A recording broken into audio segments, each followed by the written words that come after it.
नमस्ते स्टूडेंट्स, एक बार पुनः स्वागत करता हूं आप सभी का आरपीएससी अड्डा ऑनलाइन प्लेटफॉर्म पर, जहां पर कल के महत्वपूर्ण सेशन के अंदर आपको मैंने मशीन आवर रेट के बारे में समझाया था कि हम जो ऊपरी वे जो हमारे होते हैं, जो हमारे ओवरहेड्स होते हैं, उनका हम क्या करते हैं, उनको सुव्यवस्थित नियंत्रित करने के लिए, उन पर अच्छे से कंट्रोलिंग करने के लिए हम क्या करते हैं, हम उनके 3C और 3A के रूप में उसका ट्रीटमेंट करते हैं। ये 3C क्या होते हैं तो मैंने आपको बता दिया था। फर्स्ट होता है सी क्लासिफिकेशन, सेकंड कोडिफिकेशन और थर्ड होता है कलेक्शन।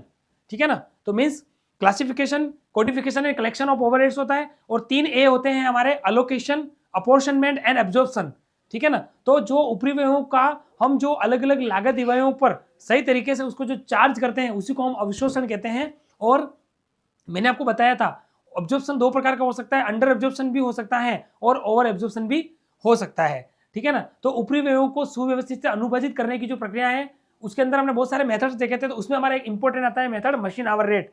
तो मशीन आवर रेट के बारे में सारा जो बेसिक जो है, बेसिक आपको मैं ऑलरेडी कल के सेशन के अंदर करवा चुका था। ठीक है। तो आज हम मशीन आवर रेट के पार्ट 2 को देखने वाले हैं।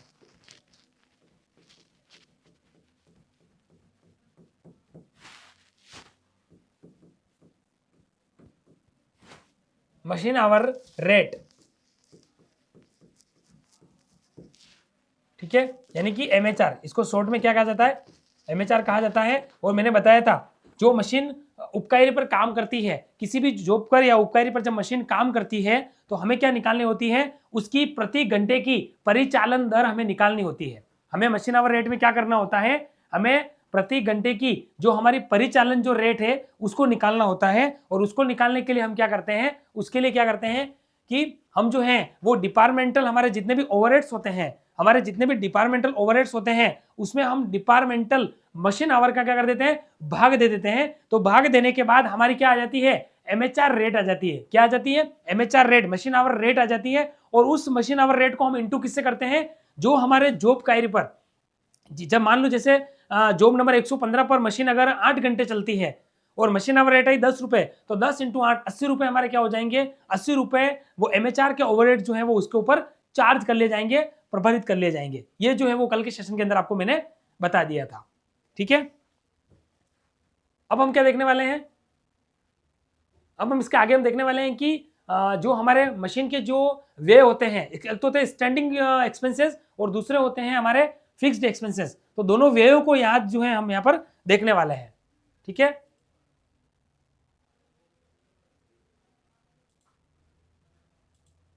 तो सिस्टमेटिक तरीके से हम एक एक करके उनको यहां पर देखेंगे।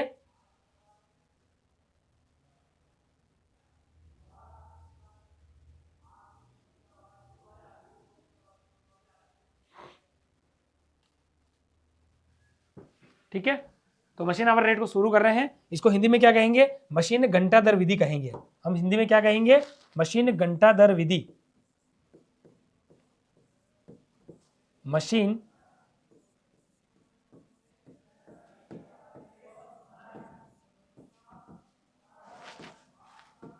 ठीक है, एक तरह से क्या है हमारी ये विधि है।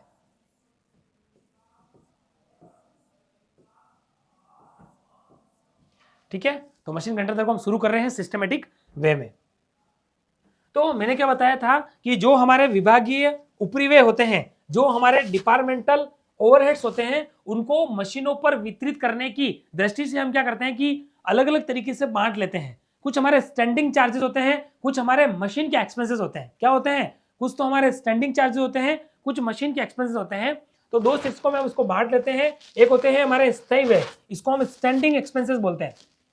क्या बोलते हैं, स्टैंडिंग एक्सपेंसेस।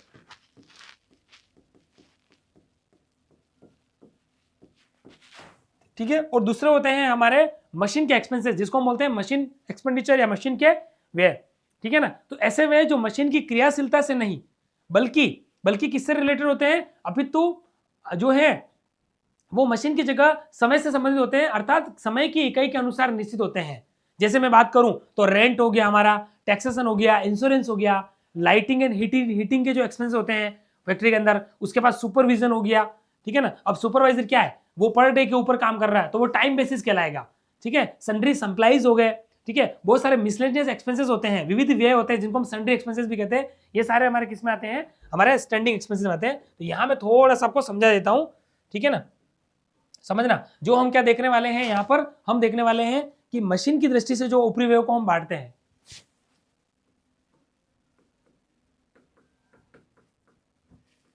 विभागीय ऊपरी व्ययों को, विभागीय ऊपरी व्ययों को मशीन की दृष्टि से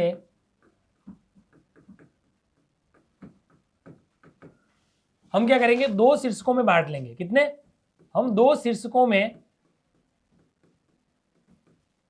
इसको बांट लेंगे, ठीक है। तो दो शीर्षक कौन से हो जाएंगे, एक तो हो जाएंगे हमारे स्थायी व्यय, समझना, एक तो हो जाएंगे हमारे दो स्थायी व्यय हो जाएंगे, और दूसरे हमारे क्या हो जाएंगे, मशीन व्यय हो जाएंगे, ठीक है ना।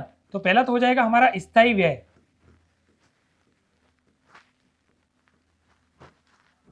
इसको हम क्या बोलेंगे, फिक्स्ड एक्सपेंसेस। पहला तो हो जाएंगे स्थायी व्यय जिसको हम बोलेंगे फिक्स्ड एक्सपेंसेस, और दूसरे हो जाएंगे हमारे मशीन व्यय,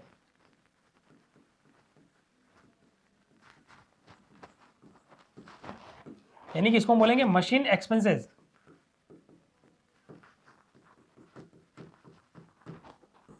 पहले हो जाएंगे स्थायी व्यय और दूसरे हो जाएंगे हमारे मशीन के एक्सपेंसेस, ठीक है। अब एक एक को समझते हैं। हमारे जो स्थायी व्यय होते हैं, स्थायी व्यय होते हैं वो कौन कौन से होते हैं, तो इसके एग्जांपल आप लिख लो, मैंने बताए थे, ये समय से संबंधित होंगे। किससे संबंधित होंगे, जो वे समय से संबंधित होंगे वो वे क्या कहलाएंगे, वो कहलाएंगे स्थायी व्यय।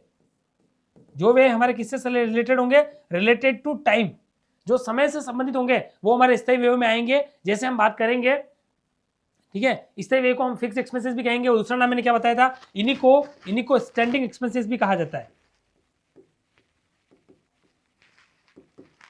इन्हीं को हम क्या बोलेंगे, स्टैंडिंग एक्सपेंसेस कहेंगे, जो कि समय से, टाइम से रिलेटेड होते हैं, ठीक है ना। जैसे एग्जांपल लिखो, जैसे इसमें आएगा एग्जांपल के तौर पे अगर मैं बात करूं, ठीक है ना, जैसे रेट्स आ गया,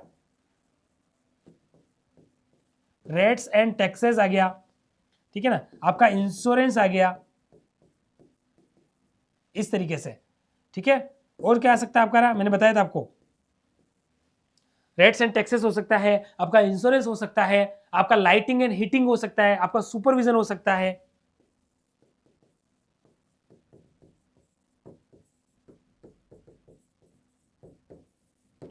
आपका सुपरविजन हो सकता है,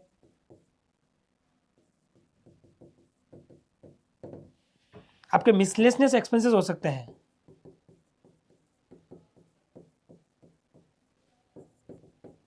इसको हम सन्ड्री एक्सपेंसेस भी कहते हैं। क्या कहते हैं, सन्ड्री एक्सपेंसेस, यानी कि विविध व्यय हो सकते हैं आपके।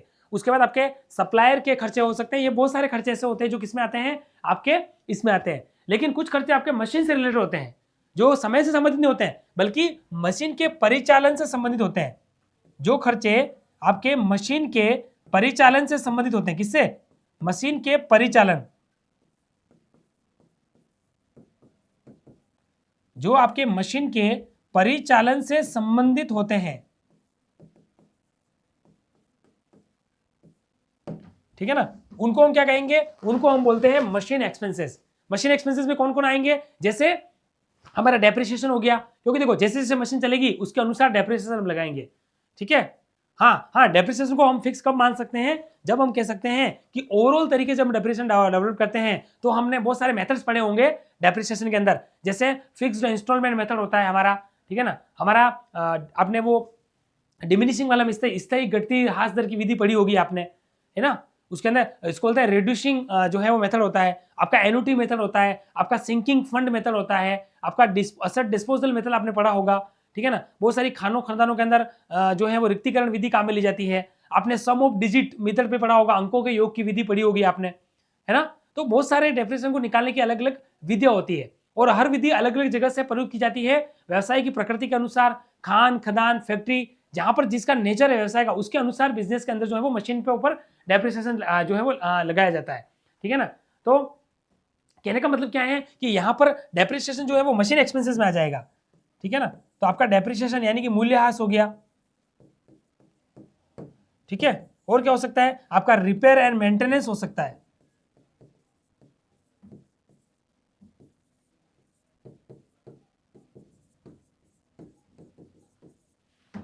ये यहां पर आने वाला है। और क्या आ सकता है बताओ आपको इसके अलावा, अगर देखा जाए तो इसके अलावा आपका आ सकता है पावर, आपका फ्यूल और पावर जनरली यहां पर आता है। लाइटिंग और हीटिंग इधर आएगी, लाइटिंग और हीटिंग समय से संबंधित होती है। और आपका जो मशीन के ऊपर आप जो फ्यूल लगा रहे हो, ईंधन, ईंधन जिसको बोलते हैं,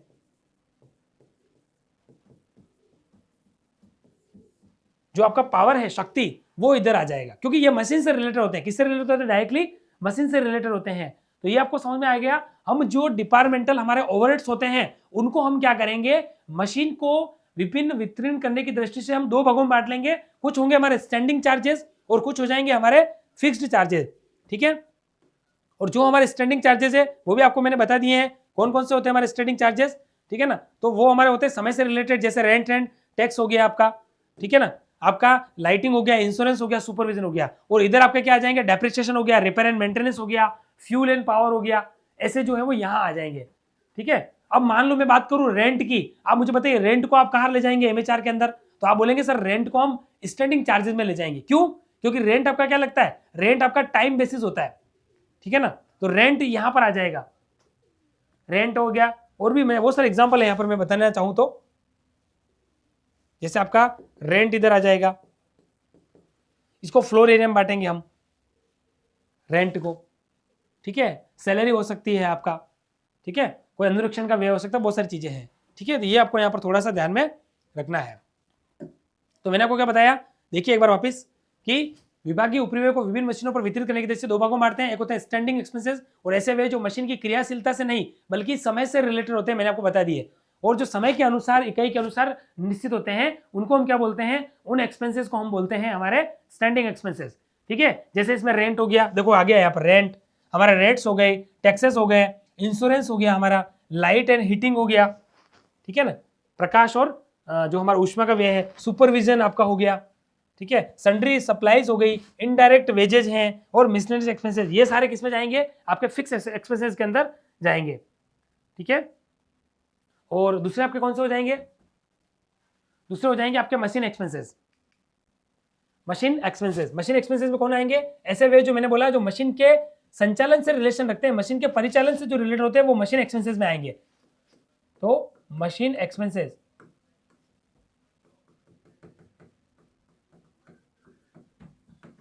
मशीन एक्सपेंसेस ऐसे वे जो मशीन के परिचालन से संबंध रखते हैं, किससे रखते हैं, मशीन के ऑपरेटिंग से रिलेशन रखते हैं, उनको हम क्या कहते हैं, उनको मशीन एक्सपेंसेस कहते हैं। जैसे आपका डेप्रिसिएशन हो गया, पावर हो गया, रिपेयर एंड मेंटेनेंस हो गया, एक्सेट्रा, ठीक है। और जो वह किसी मशीन विषय से संबंधित होते हैं उनका बंटन संबंधित मशीन पर ही किया जाता है, तथा जो वह मशीन विषय से संबंधित नहीं किए जा सकते हैं उन्हें वैज्ञानिक आधार पर वितरित कर प्रत्येक मशीन के उपरिव्यय ज्ञात किए लिए जाते हैं। यानी कि जो डायरेक्टली मशीन से रिलेटेड है उनको तो आप क्या कर दोगे, सीधा मशीन पर आवंटित कर दोगे, ठीक है ना। लेकिन जो डायरेक्टली मशीन से रिलेटेड नहीं है तो उनको हम क्या करेंगे, एक एप्रोप्रिएट साइंटिफिक वे के अकॉर्डिंग क्या करेंगे, प्रत्येक मशीन के ऊपरी व्यय ज्ञात कर लेंगे, और उन प्रमुख व्ययों के वितरण के लिए हम इसको निम्न आधार जो है वो बना लेंगे। अब वो आधार क्या बनाएंगे उसको मैं आपको बता देता हूँ। जैसे मान लो इधर देखो, एक एग्जाम्पल आपके लिए रखा है मैंने, एक टेबल है उसको समझना है, कुछ ऊपरी व्यय आपको दे रखे हैं,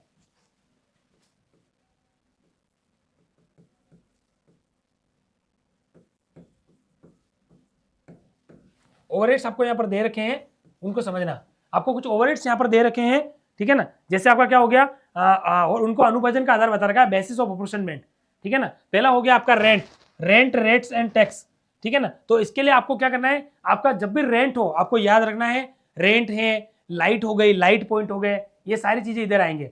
तो रेंट है, रेट्स है, टैक्सेस है, इसको आप क्या करोगे, इसको हमेशा मशीन एरिया में बांटोगे। किसमें बांटोगे आप, मशीन एरिया में बांटोगे। तो आपका बेसिस क्या हो जाएगा अप्रोर्शनमेंट का, मशीन एरिया हो जाएगा, ठीक है। दूसरा आपका क्या हो जाएगा, लाइटिंग एंड हीटिंग हो जाएगा। अगर कोई लाइटिंग और हीटिंग का काम है तो उसको आप नंबर ऑफ पॉइंट्स या नंबर ऑफ वर्कर्स और एरिया में बांटोगे। जो आपको क्वेश्चन के अंदर दे रखा होगा, अभी हम क्वेश्चन करने वाले हैं, तो जो बेसिस आपको दे रखा होगा क्वेश्चन में, उसी के बेस पे आपको यहां पर चलना है, ठीक है।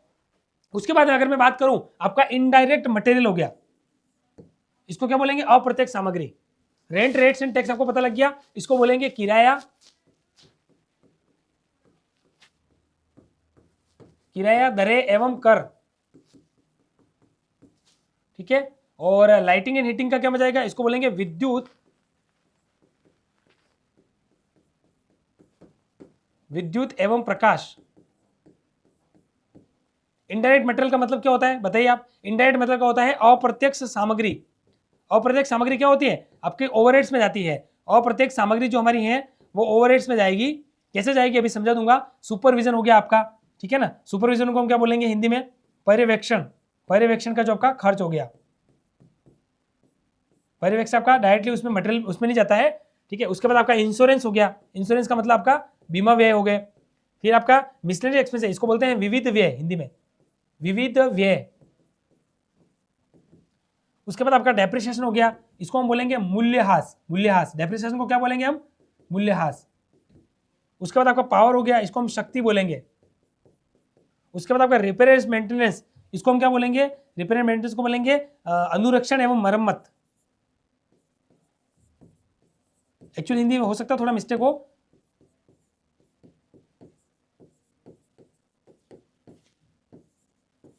रिपेयर एंड मेंटेनेंस, तो सबकी मैंने हिंदी लिख ली ताकि आपको आसानी से जो है वो चीजें समझ में आ जाए, ठीक है ना। तो मैं आपको पूछूं कि रेंट, रेट्स और टैक्स को किसमें बांटेंगे, तो आप क्या बोलोगे? सर मशीन एरिया में बांटेंगे। किसमें बांटेंगे? मशीन एरिया में। अभी एग्जांपल भी लेंगे और एक क्वेश्चन भी करने वाले हैं। लाइटिंग और हीटिंग की अगर मैं बात करूं, लाइटिंग और हीटिंग को आप किसमें बांटोगे? नंबर ऑफ पॉइंट्स और नंबर ऑफ वर्कर्स और एरिया में बांटोगे, ठीक है। अगर मैं बात करूं इनडायरेक्ट मटेरियल की, तो उसको किसमें बांटोगे आप? अपने इनडायरेक्ट मटेरियल को किसमें बांटोगे? तो उसको बांटोगे आप इनडायरेक्ट मटेरियल को नंबर ऑफ वर्कर्स या डायरेक्ट वेजेस में बांटोगे। जनरली इनडायरेक्ट जो हमारा वेजेस होता है, ठीक है ना, उसको हम किसमें बांटेंगे? तो उसको हम हमेशा बांटेंगे डायरेक्ट वेजेस में। किसमें बांटेंगे? डायरेक्ट वेजेस के अंदर बांटेंगे, ठीक है। अगर मैं बात करूं सुपरविजन की, तो सुपरविजन यानी पर्यवेक्षण जो है उसको कैसे बांटोगे? तो ये मैंने बताया था, ये टाइम से रिलेटेड होते हैं, ठीक है ना। तो ये नंबर ऑफ जो है time devoted, number of workers या एरिया के अंदर इसको आप बांट सकते हो, ठीक है। अगर मैं बात करूं बीमा की, आपने मशीन के ऊपर कोई इंश्योरेंस करा रखा है, तो फिर असेट वैल्यू या फिर उसको एरिया में बांटोगे, या तो असेट की वैल्यू में बांटोगे। देखो अब आप बोलोगे सर इसमें पता कैसे चलेगा? तो जो क्वेश्चन के अंदर लैंग्वेज है, क्वेश्चन के अंदर जो जो आपको मदद दे रखी आइटम्स, उसी के अकॉर्डिंग आपको अनुभाजन का आधार बनाना है। जैसे फॉर एग्जाम्पल मैं बात करूं, हमको लाइट पॉइंट दे रखा है, हमको बोल रखा है कि फैक्ट्री के अंदर जो है वो फैक्ट्री के अंदर कुल 16 पॉइंट है, या फैक्ट्री के अंदर कुछ 20 पॉइंट है, उसमें से 5 पॉइंट जो है वो मशीन से रिलेटेड है, और टोटल मशीन के ऊपर टोटल 1000 रुपए का जो है वो फैक्ट्री के अंदर विद्युत का खर्च हुआ। तो आप क्या करोगे? 1000 इंटू जो मशीन से रिलेटेड है उतना ही, उसी को मशीन आवर रेट पे ले जाएंगे। तो 1000 इंटू 5/20 हो जाएगा। क्यों? क्योंकि 1000 टोटल लाइट के 20 पॉइंट पे हुआ है, जिसमें 5 पॉइंट मशीन से रिलेटेड है। तो आंसर हो जाएगा 1000 इंटू 5/20। अभी आपको मैं करवाने वाला हूं, ठीक है। तो सुपरविजन क्या हो जाएगा? टाइम डिवोटेड हो जाएगा। इंश्योरेंस आपका असेट की वैल्यू के ऊपर या एरिया के ऊपर हो जाएगा। डेप्रिसिएशन भी असेट की वैल्यू ऊपर होगा। विश्लेषण, अच्छा एक और बता दूं, कभी भी आपको यूं नहीं सोचना है, हो सकता है बहुत सारे एक्सपेंसेस के लिए अनुपालन का आधार एक ही हो सकता है। जैसे मैंने आपको बताया, जैसे इंश्योरेंस की बात करूं, इंश्योरेंस के लिए भी असेट की वैल्यू होगी और डेप्रिसिएशन के लिए भी हमेशा असेट की वैल्यू होगी। इंश्योरेंस के लिए हो सकता है कि आपका असेट की वैल्यू ऑफ एरिया के साथ दूसरा और कोई आधार हो सकता है, लेकिन आपका डेप्रिसिएशन हमेशा असेट की वैल्यू पर ही होगा। डेप्रिसिएशन के लिए और कोई आधार नहीं होगा। जनरली जो है वो एक ही आधार मिल जाता है असेट की वैल्यू के ऊपर। क्यों? क्योंकि डेप्रिसिएशन लगता किसके ऊपर है? असेट के ऊपर। और हम एंट्री क्या करते हैं?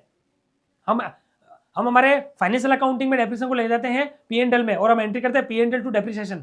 और जब असेट के ऊपर डेप्रिसिएशन चार्ज करते हैं तो हम एंट्री क्या करते हैं? हम असेट के ऊपर डेप्रिसिएशन चार्ज करते हैं तो हमारी एंट्री होती है डेप्रिसिएशन टू असेट। और जब उस डेप्रिसिएशन को हम P&L में ले जाते हैं तो हम एंट्री क्या करते हैं? P&L account debited to depreciation. क्योंकि ये हमारा क्या है? एक तरीके से हमारा है जो इनडायरेक्ट एक्सपेंसेस हो जाएगा, ठीक है। तो असेट की वैल्यू में बांटेंगे। अगर मैं बात करूं पावर की या फ्यूल की, तो इसको इफेक्टिव हॉर्स पावर में बांटेंगे। ये आपको एग्जाम क्वेश्चन के अंदर दे रखे होंगे, आपको आराम से मिल जाएंगे। आपको अपने मन से कोई लेना नहीं है आधार, आपको सारे आधार और क्वेश्चन की लैंग्वेज में सब चीजें क्लियर हो जाएगी, ठीक है। और अगर मैं बात करूं रिपेयर एंड मेंटेनेंस की, तो इसको किस में बांटेंगे? इसको बांटेंगे असेट की वैल्यू में। अब समझ में आएगी आपको? ये आपको ध्यान रखना है। तो 3 चीजें असेट की वैल्यू में जाएगी, चाहे वो डेप्रिसिएशन हो, चाहे वो इंश्योरेंस हो, या वो रिपेयर एंड मेंटेनेंस हो। तीनों के लिए बेसिस ऑफ अपॉर्शनमेंट जो होगा वो एक ही होगा, ठीक है। और वो क्या होगा? असेट की वैल्यू होगी, ठीक है। चलो, तो ये आपको समझ में आ गया है। चलते हैं आगे की ओर। ये कुछ पॉइंट आपको याद रखना है, इसी के ऊपर जो है, इसी को आधार बना के आपके जो है वो क्वेश्चन पूछे जाएंगे। अब बात करते हैं कि कैसे इसको प्रयोग में लिया जाता है। तो बता दूं, मैंने बताया था एमएचआर वैसे भी अपने आप में एक वैज्ञानिक विधि होती है।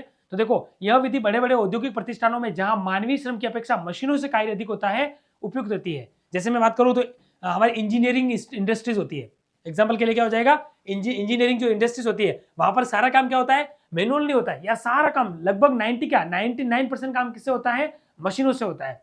ठीक है ना, तो इसका आंसर हो जाएगा इंजीनियरिंग इंडस्ट्री।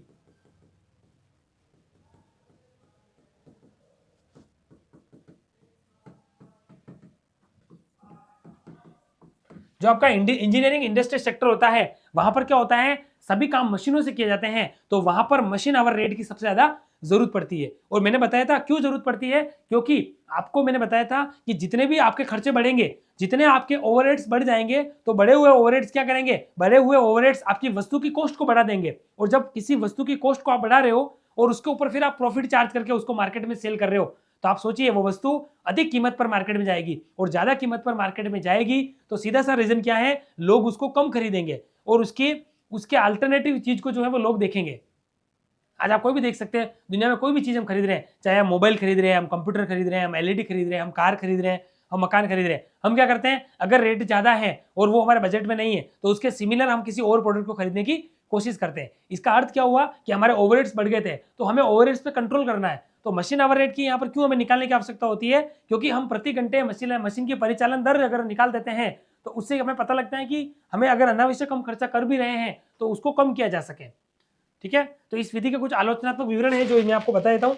कुछ दोष भी होते हैं, देखो मशीन आवर रेट का प्रयोग तो बता दिया, लेकिन इसके कुछ लॉस क्या होते हैं पहले समझो। पहला लॉस, अनेक मशीनों का उपयोग किए जाने के कारण उनके व्ययों का अलग अलग लेखा करना, कार्यशील घंटों की गणना आदि कार्य जटिल और अपव्यय हो जाते हैं। ठीक है, पहला तो ये हो जाता है, क्योंकि आप क्या कर रहे हो, एक से अधिक मशीनों का यूज कर रहे हो, तो उससे क्या होगा कि जब ज्यादा आपके जो है वो मशीनों के ऊपर खर्चे होंगे तो उससे क्या होगा, ज्यादा खर्चे होने की वजह से सीधी सी बात है कि अलग अलग लेखा बनाओगे आप। क्योंकि मैंने आपको बताया अगर एक इंजीनियरिंग इंडस्ट्री है तो वो क्या करेगी, वहां पर 100 से ज्यादा मशीनें हैं, तो वो क्या करेगी, हर मशीन के लिए क्या करेगी, हर मशीन के लिए अलग अलग रचना करेगी। और जब अलग अलग मशीन के लिए रचना की जाएगी तो क्या होगा, आपके खर्चे बढ़ जाएंगे, और खर्चे बढ़ेंगे तो क्या होगा, आपकी कॉस्ट बढ़ेगी। तो ये गणना जटिल हो जाती है। एक तो क्या हो जाएगा, और कार्यशील घंटों की गणना करना, जो आपके इसको बोलते हैं working hours, calculation of working hours, जो आपके कार्यशील घंटे हैं उसकी गणना करना बढ़ जाएगा, और ये सब कार्य जब बढ़ जाएगा तो आपकी गणना करना जटिल हो जाएगा। तो सबसे पहला मशीन आवर रेट का दोष क्या होता है, एक तो ये हो जाता है जहां पर एक से अधिक मशीनें हैं। और मैंने आपको बताया था इंजीनियरिंग इंडस्ट्री के अंदर सारा काम मैनुअल के बजाय आजकल किससे हो रहा है, टेक्नोलॉजी से, कंप्यूटर से और मशीनों से हो रहा है। आप देख सकते हो बहुत सारी बड़ी बड़ी कंपनियां हैं, ठीक है ना, यहाँ पर सारा काम मशीनों से होता है। तो मशीनों से होने की वजह से क्या, ज्यादा मशीनें होती है, और ज्यादा मशीनें होने की वजह से क्या हो जाएगा, आपको सभी की मशीन आवर रेट भी निकालनी पड़ेगी, सबके ओवरहेड्स अलग अलग निकालने पड़ेंगे, उनको अलग अलग चार्ज करने पड़ेंगे। तो ये सारे कार्य क्या करेंगे, आपके कार्य को जटिल बना देंगे। दूसरा क्या है, श्रमिकों के कल्याण व्यय, प्रशिक्षण, ट्रेनिंग एक्सपेंसेस हो गए, उनके आंतरिक परिवहन व्ययों का संबंध मशीनों से नहीं होता है, तो ये भी इसका एक लॉस हो जाएगा। ठीक है ना, जैसे मैं एक बताऊं, आज आप श्रमिकों के लिए आप जो हमारे जो मजदूर लोग काम कर रहे हैं उनके लिए आप वेलफेयर प्रोग्राम कर रहे हो, वो मशीनों के ऊपर दिन रात काम कर रहे हैं, लेकिन उनके लिए वेलफेयर प्रोग्राम जो तय करना चाहते हो उसका मशीन से कोई लेना देना नहीं होता है ना। तो जैसे मैं बात बताऊं, आज एक मशीन पे अच्छा काम कर रहा है, उसके लिए आप क्या करोगे, ज्यादा ज्यादा एक नई मशीन ले आओगे, कोई टेक्नोलॉजी मशीन ले आओगे, तो उसके लिए वेलफेयर प्रोग्राम के लिए आप नहीं सोचोगे। तो ये क्या हो जाएगा, मशीन आवर रेट का एक सबसे बड़ा लॉस हो जाएगा। ठीक है, उसके बाद ट्रेनिंग एक्सपेंसेस हो गए, ठीक है ना, ट्रेनिंग एक्सपेंसेस हो गए। उसके बाद हम बात करें तो आंतरिक परिवहन जो वे हो गए, इनका संबंध कहीं पर भी मशीन से नहीं होता है, ये सबसे बड़ा मशीन आवर का एक बड़ा लॉस होता है। नेक्स्ट अगर मैं बात करूं तो जिन उद्योगों में या इंडस्ट्री में उत्पादन कार्य में मानवीय श्रम का अधिक उपयोग होता है उनमें यह विधि अनुपयुक्त होती है, ये भी सबसे बड़ा मशीन आवर रेट का लॉस होता है। आज बहुत सारी इंडस्ट्री है, देखो भले ही समय बदला है, आज हम बहुत आगे निकल चुके हैं, टेक्नोलॉजी बहुत फास्ट हो गई है, कंपटीशन का युग है, साइंस का कंप्यूटर का युग है, इंटरनेट का युग है, लेकिन जरूरी नहीं कि हर जगह मशीनें यूज में आ रही हो। आज भी जो है मानवीय मूल्यों का बहुत महत्व है, और जब मानवीय मूल्यों का महत्व है वहां पर मशीन आवर रेट का फिर कोई रोल नहीं है। चाहे विधि मैंने बताया था सबसे सर्वोत्तम और साइंटिफिक मेथड है machine hour rate. Machine hour rate is now considered in the today's scenario is a scientific and cheapest and excellent way कह सकते हो। इससे क्या होता है कि उपरिव्ययों में कमी भी आती है, मशीनों से काम जल्दी होता है, उत्पादन अधिक होता है, उत्पादन बहुत अच्छे स्तर पे होता है। लेकिन कहने का मतलब क्या है कि जहां पर केवल मानवीय श्रम का ही ज्यादा महत्व है वहां पर मशीन का कोई ज्यादा रोल नहीं है। आप देख सकते हैं बहुत सारी ऐसी इंडस्ट्री, ऐसे बहुत सारे सेक्टर आपको मिलेंगे जहां पर मशीन का कोई ज्यादा रोल नहीं होता है, वहां पर मैनुअली लोगों की ज्यादा जरूरत पड़ती है। तो मैनुअल लोगों की ज्यादा जरूरत पड़ेगी तो फिर ये विधि क्या हो जाएगी, ज्यादा उपयुक्त नहीं रहेगी। नेक्स्ट है उत्पादन कार्यक्रम की पूर्व में जानकारी नहीं होने पर मशीन घंटा दर की गणना में कठिनाई रहती है, ये हमारा क्या हो जाएगा, नेक्स्ट हो जाएगा। अगर आपको जो प्रोडक्शन करना है, उस प्रोडक्शन से रिलेटेड आपके पूरी ओवरऑल कार्यक्रम की आपके पास जानकारी नहीं है और आपने मशीन पे काम शुरू कर दिया तो आपकी कॉस्ट बढ़ जाएगी। क्या हो जाएगी? और कॉस्ट बढ़ जाएगी तो मशीन आवर रेट की सही तरह से गणना नहीं हो पाएगी। ये कुछ कारण है जो मैंने बता दिए, ये जो है मशीन आवर रेट के लॉसेस को बताते हैं।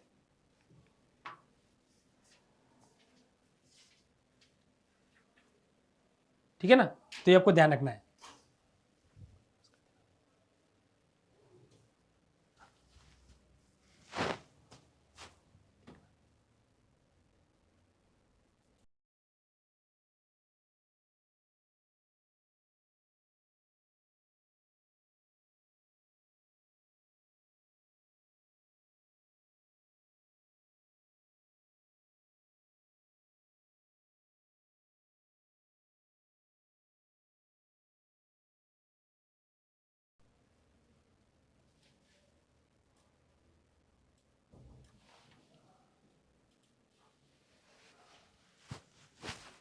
ठीक है ना, तो ये मशीन आवर रेट के कुछ लॉसेस होते हैं, वो मैंने आपको बता दिए थे।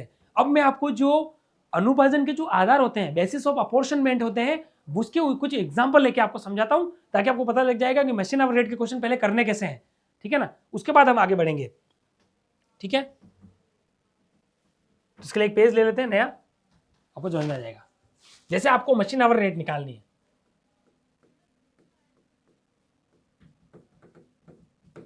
कंप्यूटेशन ऑफ मशीन आवर, देखो मशीन आवर रेट निकालते हैं तो कैसे निकाली जाती है, उससे रिलेटेड कुछ बातें जो है वो आपको मैं बता देता हूं। इसका एक फॉर्मेट होता है, यहां पर आपको लिखने पड़ते हैं जनरली रनिंग आवर्स। जो मशीन है ना, उसके लिए बोला जाता है ना कि मशीन के लिए अनुमानित घंटों की, यूं बताते हैं कि इतने अनुमानित घंटे मशीन चलेगी, कहने का मतलब। तो इसके लिए कुछ रनिंग आवर्स निकाले जाते हैं, वो आपको समझा देता हूं। हालांकि आप सब कॉमर्स के विद्यार्थी हैं तो ये चीजें क्या है कि क्वेश्चन के साथ ही समझ लेते हैं, पर बता देता हूं। यहां पर आपको एस्टिमेटेड रनिंग आवर्स लिखने होते हैं। ठीक है, जो भी रनिंग आवर्स हैं वो आप लिखोगे मशीन के। उसके बाद क्या करोगे, एक फॉर्मेट को आप फॉलो करोगे। एक फॉर्मेट आपको बता देता हूं, इसको आपको फॉलो करना है। ठीक है, उसके बाद एक दो एग्जांपल लेके मैं समझाऊंगा, फिर आप जो है क्वेश्चन करेंगे। यहां तक तो कोई मतलब नहीं है, यहां पर आपको पर्टिकुलर्स लिखना है जिसके अंदर आप विवरण लिखोगे। क्या करोगे, कुछ विवरण है वो यहां पर आप लिखोगे।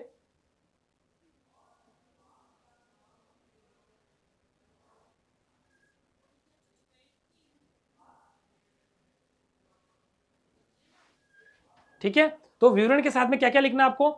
ठीक है ना, यहां पर जैसे देखो, मान लो मैंने विवरण लिखा है पर्टिकुलर्स, इसमें एक दो मैं पहले एग्जांपल ले लेता हूं, फिर अपन एक क्वेश्चन को यहां पर करेंगे। ठीक है, तो यहां आ जाएगा आपका विवरण, इसको बोलते हैं पर्टिकुलर्स। जैसे हमने अकाउंटेंसी के अंदर भी साहब हम बनाते रहते हैं, यहाँ पर डेट का कोई लेना देना नहीं है पहले तो।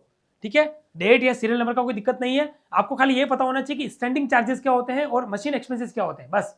और यहाँ पर आपको करना है, जैसे मान लो मैं पर मंथ निकाल रहा हूँ, कंप्यूटेशन ये कौन सी कर रहा हूँ, कंप्यूटेशन बोलो या कैलकुलेशन, दोनों ही सही है। ठीक है, कंप्यूटेशन का मतलब भी गणना होता है और कैलकुलेशन का भी गणना होता है, लेकिन जनरली यहाँ पर क्या होता है, मैथमेटिकल फॉर्म में हम कैलकुलेशन बोलते हैं, लेकिन हमारी कॉस्टिंग, अकाउंटेंसी या टैक्सेशन की फॉर्म में हम, आपको पता होगा, हम हमेशा कंप्यूटेशन बोलते हैं। ठीक है, तो यहां पर आ जाएगा amount per month.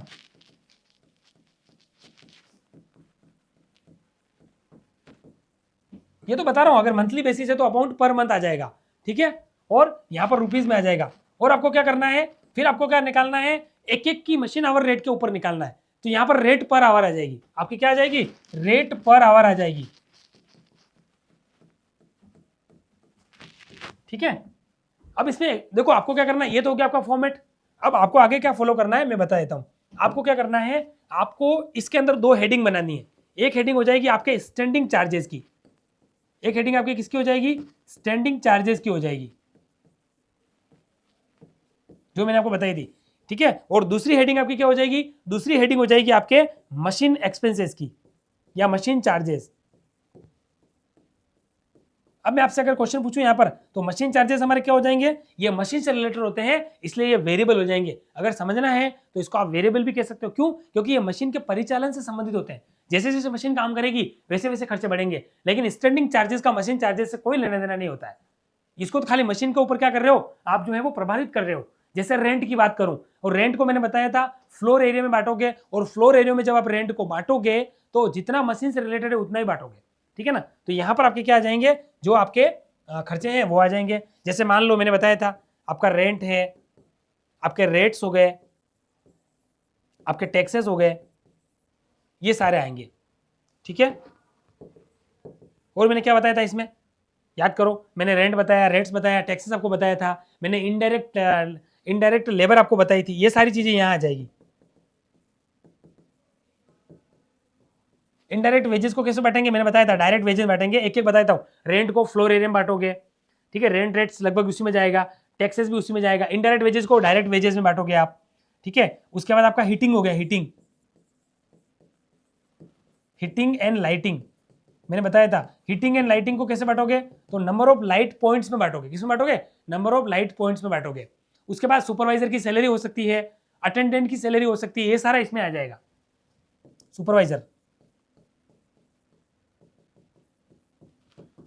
Supervisors salary है, अटेंडेंट्स की सैलरी है, वो आ जाएगा। बस उसको क्या करना है, उसको अपोर्शन करना है, अभी मैं आपको बताऊंगा। और मशीन एक्सपेंसेस में क्या आ जाएंगे, आपके डेप्रिसिएशन आ जाएगा, डेप्रिसिएशन आपका मशीन एक्सपेंसेस में आ जाएगा। डेप्रिसिएशन के बाद आपके क्या आ जाएंगे, मैंने बताया था, पावर एंड फ्यूल, शक्ति और ईंधन जनरली यहां आता है। क्यों, क्योंकि पावर का समय से संबंधित नहीं है, वो तो मशीन के ऊपर काम करेगा ना। आपने मशीन चलाई 2 घंटे, तो 2 घंटे के लिए पावर चली, मतलब आपने जो इलेक्ट्रिसिटी खर्च की वो हो जाएगी। अब आपकी मशीन बंद है तो आप इलेक्ट्रिसिटी को भी बंद कर दोगे ना। इसको यूं समझना, अगर कंफ्यूजन हो जाएगा ये भी यूं देखना है। अगर आपकी मशीन चल ही नहीं रही है, जैसे आपको मैं आज देख लीजिए, मैं आपको अभी पढ़ा रहा हूँ, आपके सामने ये स्क्रीन है, आप देख रहे हैं ऑनलाइन, तो आपको ये तो पता है ना कम से कम कि अगर मेरी क्लास बंद हो जाएगी और आगे कोई क्लास नहीं है तो क्या होगा, इस पैनल को हम बंद कर देंगे। क्यों, हम अननेसेसरी हीटिंग और जो लाइटिंग है उसको वेस्ट करें। तो कहने का मतलब क्या है, ये टाइम से रिलेटेड नहीं है, ये ऑपरेटिंग से रिलेटेड है। जितना आप उसको काम में लोगे उतना ही उस पर खर्च आएगा, इसलिए इसको हम कहाँ ले जाते हैं, हम इसको मशीन चार्जेस में ले जाते हैं। डेप्रिसिएशन हो गया, और डेप्रिसिएशन को किसमें बांटेंगे, मैंने आपको बताया था, इसको बांटेंगे हम असेट की वैल्यू में। पावर को भी किसमें ले जाएंगे, पावर के लिए जनरली आपको डायरेक्टली दे दिया जाएगा, लेकिन अगर नहीं दिया है तो फिर आपको अपॉर्शनमेंट के लिए कोई मेथड या कोई आधार आपको दे दिया जाएगा। ठीक है, और तीसरा क्या आ जाएगा इसमें, तीसरा आ जाएगा आपका repair and maintenance. Repair and maintenance इसमें आ जाएगा। जनरली आपको यही क्वेश्चन में पूछे जाते हैं। ठीक है, आपको कंपटीशन में क्या क्या पूछ सकते हैं, मैं इसका रीजन बताता हूँ। देखो, बड़े क्वेश्चन तो आते नहीं है, तो आपसे पूछेंगे कि हमारा जो किराया है, रेंट, उसको बांटने का सही अनुभाजन होगा। ठीक है ना, इस तरीके के क्वेश्चन इसमें आ सकते हैं। ठीक है, और एक माह में मशीन जितना काम करेगी उसको यहां लिख लो। मान लो फॉर एग्जाम्पल के तौर पर, मान लो एक माह में मशीन 200 घंटे काम करेगी, तो मैं यहाँ 200 लिख दूंगा। रनिंग आवर्स में क्या लिख दूंगा, रनिंग आवर में 200 लिख दूंगा। 500 घंटे काम करेगी तो 500 लिख दूंगा। ठीक है, तो इसमें आपको ऐसे क्वेश्चन जनरली पूछे जाते हैं कि एक माह का machine our, generally machine hour rate का मंथली बेसिस पर ही निकाला जाता है। कि क्योंकि आप ही सोचो, अब रेंट है, रेंट के लिए आप डेली बेसिस पे तो नहीं निकालोगे, उससे खर्चे आपके जो है कार्यशील खर्चे तो बढ़ेंगे, लेकिन आपका, मैंने बताया था, गणना करना कंप्यूटेशन बहुत महंगा हो जाएगा। इसलिए जनरली जो है वो मंथली बेसिस पर ही निकाला जाता है, चाहे रेंट हो, चाहे वो लाइटिंग हो, चाहे वो इनडायरेक्ट लेबर हो गया, इनडायरेक्ट वेजेज हो गया, इन सबको जनरली क्या है, मंथली बेसिस पर निकाला जाता है। और आप जानते हो आज भी कहीं भी हम देखते हैं कि रेंट हमारा मंथली बेसिस पर ही लिया जाता है। ठीक है ना, अब मान लो रेंट आपको दे रखा है मंथली बेसिस पर 3,000 रुपये, और एस्टिमेटेड वर्किंग आवर्स है 200 रुपये, 200 आवर्स मशीन चलेगी, तो हम कैसे निकालेंगे, उस 3,000 में 200 का डिवाइड कर देंगे। ठीक है, मान लो रेंट का खर्चा आया है 1,000 रुपये, और मान लो 1,000 रुपये खर्चा आया है, और उसमें से 25% ही मशीन से रिलेटेड है। किससे रिलेटेड है, मशीन से रिलेटेड है। तो हम क्या करेंगे, उस 1,000 का 25% यानी कि 250 रुपये क्या करेंगे, हम हमारे स्टैंडिंग चार्जेस में यहाँ पर मशीन में ले आएंगे। अब समझ में आया आपको क्या कहना चाह रहा हूँ। तो ये हमारा क्या होता है, एक फॉर्मेट होता है। इस तरीके से एक यहाँ पर हम लिखते रहेंगे, और इन सब में डिवाइड किससे करते रहेंगे, इसमें डिवाइड करते रहेंगे हमारे रनिंग आवर से। हम रनिंग आवर्स का क्या करेंगे, इसमें डिवाइड करेंगे। अब यहाँ पर जनरली क्या कैसे करते हैं मैं बता देता हूँ। जो हमारे स्टैंडिंग चार्जेस है ना, उसकी टोटलिंग कर देंगे पहले। जो स्टैंडिंग चार्जेस आ रहे हैं हमारी, इसकी टोटलिंग कर देंगे, और ये टोटलिंग यहाँ पर आएगी। ये टोटलिंग जो आएगी ना, ठीक है ना, इस टोटलिंग को हमको क्या लिखना है, यहाँ पर लिखना पड़ेगा, समझना। ठीक है ना, और इस टोटलिंग को आप यहाँ लिखोगे और उसमें डिवाइड कर दोगे रनिंग आवर्स का, तो आपका क्या आ जाएगा, आपका मशीन आवर रेट की पर आवर के हिसाब से रेट आ जाएगी। और फिर मशीन एक्सपेंसेस को भी ऐसे करेंगे, जिसमें डेप्रिसिएशन हो गया, ये हो गया। अब मैं एक दो पॉइंट आपको बताता हूं, फिर आपको आगे बढ़ते हैं। जैसे देखो, कुछ एग्जांपल के तौर पे हम समझते हैं चीजों को, आपको समझ में आ जाएगा। एग्जांपल नंबर 1, ठीक है, मान लेते हैं कि हमारा जो रेंट है,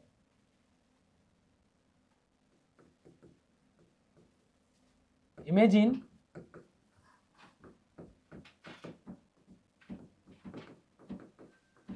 इमेजिन करते हैं कि रेंट ऑफ फैक्ट्री जो है वो 1000 है, कितना आया, 1000 रुपीज आया है, ठीक है। तो हम कैसे बांटेंगे उसको समझा देता हूं, ठीक है ना। इन विच, देखो imagine rent of factory is 1000 rupees, in which 25% is related to machine, in which 25% is related to machine. तो मुझे आप बता सकते हो कि रेंट का पर आवर कैसे निकलेगा, तो हम इसमें क्या करेंगे, इसमें तरीका देखिए। तो इसका आंसर देखिए, छोटे छोटे एग्जांपल समझोगे तभी आपको बड़ा क्वेश्चन आएगा। तो इमेजिन रेंट ऑफ फैक्ट्री है 1000, इन which 25% is related to machine. तो हम कैसे करेंगे, देखो हमारा जो 1000 है उसका 25% मशीन के ऊपर ले लेंगे। तो हम क्या करेंगे, 25% ऑफ 1000 इज इक्वल टू कितना आ जाएगा, 250 आ जाएगा ना। तो ये 250 किस में जाएगा, हमारा 250 हमारे मशीन के स्टैंडिंग चार्जेस में चले जाएंगे, ठीक है ना। तो हमारे किस में चले जाएंगे, ये हमारे रेंट जो है वो स्टैंडिंग चार्जेस के अंदर चला जाएगा। अगर मैं इसका पर आवर निकालूं तो मैं आसानी से निकाल सकता हूं। मान लेते हैं एस्टिमेटेड, यहां पर लिख लेता हूं, हमारे मान लेते हैं कि एस्टिमेटेड रनिंग आवर्स दे रखे हैं हमको,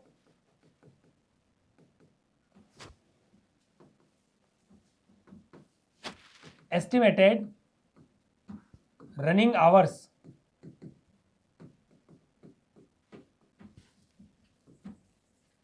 आर दे रखे हैं हमको, मान लेते हैं 250 दे रखे हैं, कितने दे रखे हैं समझो, इसको क्वेश्चन को अच्छा समझा देता हूं।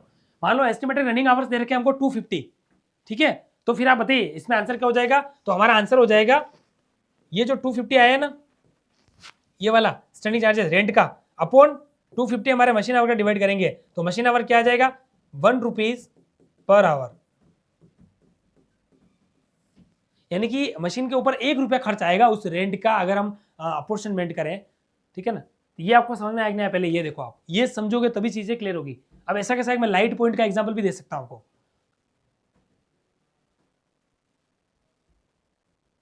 ठीक है। एग्जांपल नंबर 1 है, अब मैं आपको एक एग्जांपल 2 देता हूं आपको, next example number 2,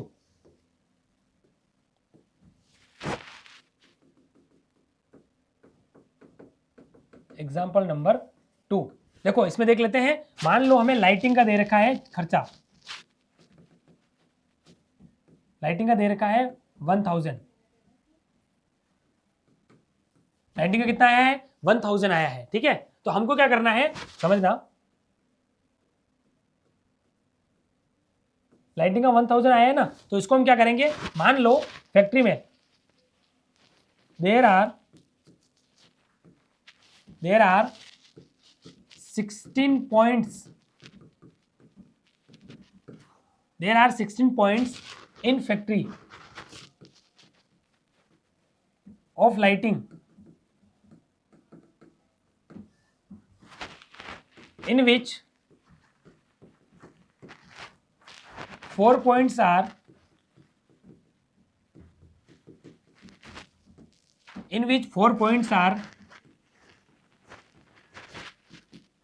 related to machine और मशीन एरिया, ठीक है ना। तो compute then compute machine hour rate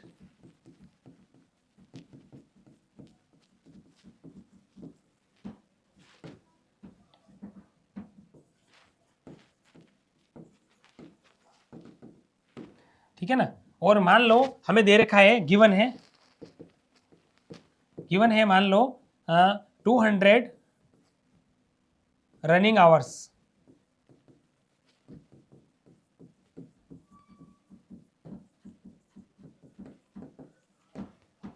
running hours of machine in the particular month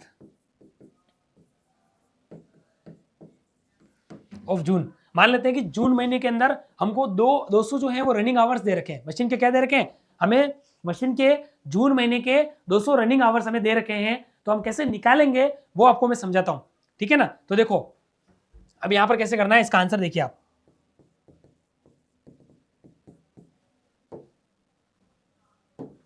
देखो हमें लाइटिंग कितना दे रखा है, 1000 रुपीज दे रखा है। There are 16 point in the factory of lighting in which 4 points are related to machine. Factory के अंदर 16 लाइट के पॉइंट है। कितने पॉइंट है, 16 लाइट के पॉइंट है, जिसमें से 4 मशीन से रिलेटेड है। जो फैक्ट्री के अंदर 16 लाइट पॉइंट है उसमें से 4 मशीन से रिलेटेड है। तो फिर हम क्या करेंगे, हमें सीधा पता लग रहा है 4/16 यानी कि अल्टीमेटली वापस कितना हो गया, 50% हो गया। तो हम कैसे करेंगे, देखो आंसर क्या हो जाएगा, जो हमारा लाइटिंग का जो एक्सपेंसेस है, जो हमारा लाइटिंग का एक्सपेंसेस है 1000, इसमें से क्या कह रहा है कि फैक्ट्री के अंदर 16 लाइट के पॉइंट है, उसमें से मशीन से रिलेटेड कितने, 4 हैं। तो हम क्या करेंगे 1000 इंटू 4/16 कर देंगे। सीधी सी बात है ना, आप भी अगर बांटोगे तो कैसे बांटोगे, आप उसको प्रोपोर्शनेट रेशियो के अंदर बांटोगे, तो उसको रेशियो में हम कैसे करेंगे, तो हम क्या करेंगे 1000 में से 16 पॉइंट जो है फैक्ट्री में टोटल, ये तो आपको पता है बेसिक भी, अगर किसी को पूछे तो कोई भी बता देगा। अगर आप मैं बात बताऊं, आपको एग्जांपल दे रहा हूं कैसे बांटते हैं इसका सीधो। मान लो हम जो है, मान लो 2 फ्रेंड है, वही समझना है एग्जांपल को, 2 फ्रेंड है और एक बाइक को यूज कर रहे हैं, ठीक है ना। और उन्होंने यूं माना है कि एक जो है वो बाइक को प्रतिदिन 20 किलोमीटर चलाता है और उसी बाइक को दूसरा जो है वो 40 किलोमीटर चलाता है। कितना, 40 किलोमीटर चलाता है। तो आप क्या करोगे, जो फ्यूल आप दे रहे हो, डेली बेसिस आप फ्यूल भर रहे हो और महीने के एंड में आप फ्यूल का जो है वो हिसाब ले रहे हो दूसरे से, तो आप क्या करोगे, आपको सीधे से पता है कि पर डे जो ए नाम का जो फ्रेंड है उसका, वो 20 जो है वो किलोमीटर प्रतिदिन बाइक चलाता है और दूसरा 40 किलोमीटर प्रतिदिन चलाता है। तो उसका रेशियो क्या बन जाएगा 20:40, और उसको काटोगे क्या हो जाएगा 2:4, और काटो क्या हो जाएगा 1:2। सीधी सी बात है। अब इसको हम क्या करेंगे, मान लो हमने फ्यूल कितना चला उससे कोई दिक्कत नहीं, क्योंकि हमने तो किलोमीटर में निकाल दिया। और पता लगा कि मंथ एंड पे हमने 5000 का फ्यूल जो है वो जलाया था, मतलब 5000 का हमने जो डीजल है या पेट्रोल है उसमें बाइक में भरवाया था। तो 5000 को हम क्या करेंगे, सीधा सा 1:2 में बांट देंगे। अब आया समझ में मैं क्या कहना चाह रहा हूँ। तो कहने का मतलब क्या है, आप ऑटोमेटिकली जो है वो रेशियो बांटने का तरीका आपको क्वेश्चन की लैंग्वेज में आ जाएगा। तो इस क्वेश्चन में क्या कह रहा है कि लाइटिंग पॉइंट है 1000, उसमें से फैक्ट्री में से 16 पॉइंट कहाँ है, 16 पॉइंट टोटल लाइटिंग में खर्च हुए। तो 16 में से 4 पॉइंट मशीन के अंदर लगे हुए थे, जहां मशीन काम कर रही थी उससे रिलेटेड थे। तो आप सीधी सी बात है मशीन पे कैसे उसको आवंटित करोगे, तो हम क्या करेंगे 1000 इंटू 4/16, तो 4/16 का सीधा अर्थ भी 25% होता है। तो 1000 का 25% आप निकाल दो, तो आंसर कितना आएगा, 4 से 4 बार कट गया और इस 4 से ये 1000 कट जाएगा 250 बार। तो आंसर क्या हो जाएगा 250। तो हमारा लाइटिंग का जो 1000 है उसमें से मशीन से रिलेटेड कितना आ गया 250 आ गया बस। और इस 250 में रनिंग आवर का डिवाइड कर दो। इस 250 में आपको क्या करना है, इस 250 में आगे बढ़ता हूं मैं ताकि नेक्स्ट पेज में आपको समझ में आ जाएगा। तो जो हमारा 250 लाइटिंग का चार्ज आया उसमें जो रनिंग आवर्स है उसका भाग डिवाइड कर दो।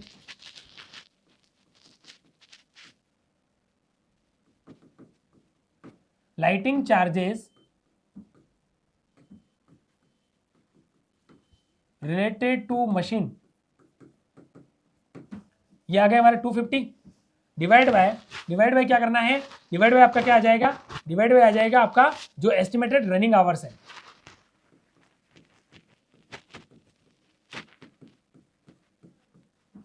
ठीक है ना, इसका डिवाइड कर दो तो आपका आंसर आ जाएगा।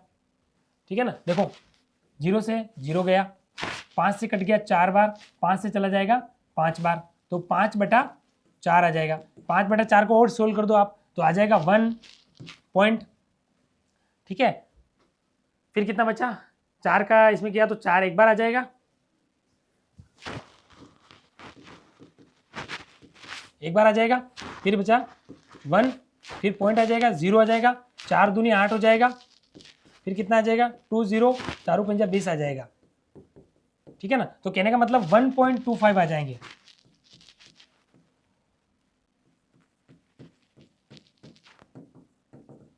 ये आपके मशीन आवर रेट आ गई पर आवर। ठीक है, इस तरीके से जो है वो आपको करना है। तो मैंने आपको रेंट का एग्जांपल दे दिया, लाइटिंग का एग्जांपल दे दिया। ठीक है, और इनडायरेक्ट वेजेस को डायरेक्ट वेजेस में बांट दो। सुपरवाइजर की सैलरी दे रखी है, मान लो सुपरवाइजर की सैलरी दे रखी है, मान लो इसको समझना, मान लो 2000 रुपये दे रखी है। ठीक है ना, और उसमें बोला कि 50% जो है वो इससे रिलेटेड है, तो फिर क्या हो जाएगा 2000 का सीधा 50% कर दो। अटेंडेंट की सैलरी है, वो भी बोल रखी है मान लो 5000 है, और उसकी 50% मशीन से रिलेटेड है, तो 5000 का 50% यानी कि 2500 रुपये इधर आ जाएगा।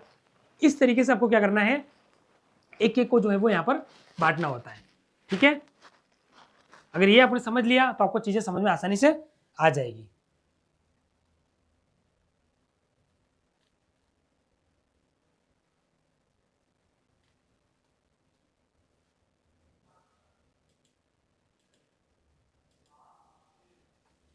ठीक है, अब एक क्वेश्चन अपन करते हैं ताकि आपको समझ में आएगा। क्वेश्चन में लिखता हूं आपके लिए, फिर आपको जल्दी चीजें समझ में आ जाएगी। एक क्वेश्चन करते हैं अपन। पहले आपको मुझे मशीन आवर रेट के लिए भी तो बहुत सारी चीजें बतानी कि एमएचआर कैसे अलग तरीके से, ठीक है ना। तो मान लेते हैं कुछ इंफॉर्मेशन आपको गिवन है, the following information related to the activities of a production department of factory of a certain period. मतलब एक कारखाने के उत्पादन विभाग से संबंधित मान लेते हैं कि कुछ निश्चित अवधि की क्रियाएं तथ्य आपको यहाँ पर गिवन है, ठीक है। तो लिखो द फॉलोइंग इंफॉर्मेशन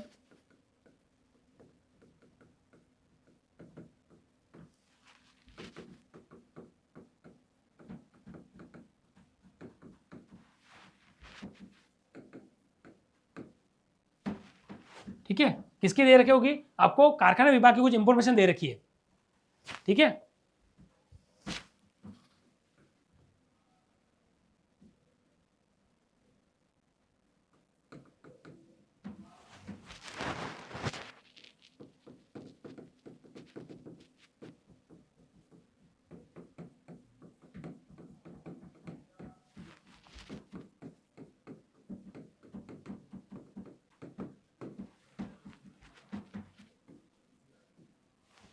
ठीक है, आपको कुछ इंफॉर्मेशन दे रखी है कुछ एक्टिविटीज की, ठीक है, किसकी, ऑफ प्रोडक्शन डिपार्टमेंट, यानी कि कारखाना जो विभाग है, उत्पादन विभाग है, उसकी आपको दे रखी है of a factory for a certain period, of a factory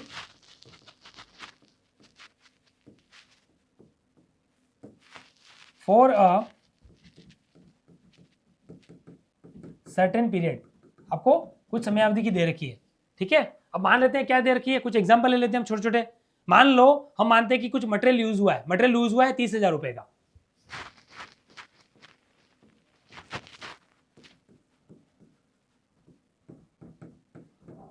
ठीक है। हम मान लेते हैं कि 30,000 का मटेरियल यूज हुआ है, डायरेक्ट वेजेस यूज हुआ है, प्रत्यक्ष सामग्री, सॉरी प्रत्यक्ष मजदूरी, डायरेक्ट वेजेस यूज हुआ है मान लेते हैं 15,000 का, ठीक है। उसके बाद आप मान लो फैक्ट्री ओवरहेड हुए हैं आपके 8,550 के,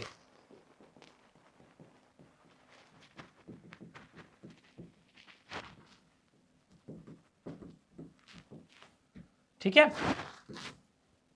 उसके बाद आप ले लो नंबर ऑफ वर्कर्स ले लो, मान लो नंबर ऑफ वर्कर्स हैं किसी फैक्ट्री के अंदर 10 लोग हैं, ठीक है, और वो वर्किंग आवर्स है उनका शिफ्ट का, वन शिफ्ट में 8, मतलब एक शिफ्ट के अंदर 8 लोग जो है वो काम कर रहे हैं, और वर्किंग डे है 75। तो नंबर ऑफ वर्कर्स ले लो आप,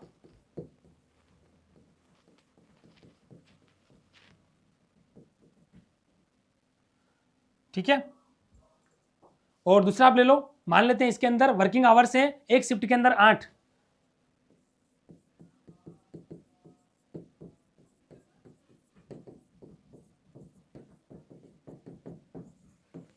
आपको पता ही होगा कारखानों के अंदर क्या होता है, शिफ्टिंग में काम होता है, क्योंकि फैक्ट्री बंद नहीं होती है जनरली। तो जैसे एक दिन में 24 घंटे होते हैं, तो 8 का 8 घंटे की 3 शिफ्टें चलती है।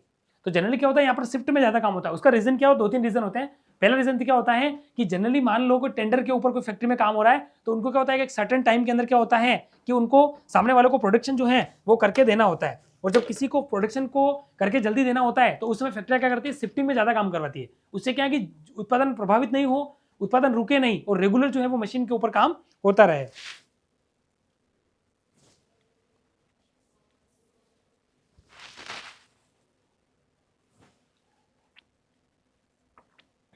तो नंबर ऑफ वर्कर्स हो जाएंगे 10, वर्किंग आवर्स दे रखे हैं आपको शिफ्ट के अंदर, मटेरियल जो यूज हुआ है वो हुआ है, मटेरियल यूज बोलो या मटेरियल कंज्यूम्ड बोलो एक ही बात है, ठीक है।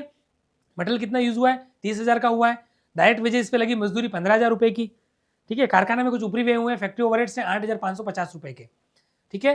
और फैक्ट्री के अंदर नंबर ऑफ वर्कर्स है 10, और working hours in a shift, एक शिफ्ट के अंदर वर्किंग आवर कितने होते हैं, 8 होते हैं। और वर्किंग डेज कितने हो जाएंगे, वर्किंग डेज हो जाएंगे आपके मान लेते हैं 75 है,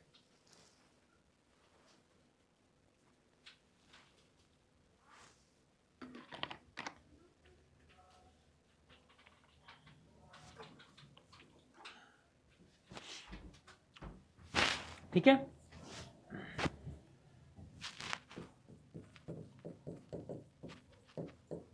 वर्किंग डेज ये हो जाएंगे आपके 75, यूं मान लीजिए आप। उसके बाद अगर हम बात करें तो मशीन आवर्स ले लेते हैं हम, मान लो 9,000,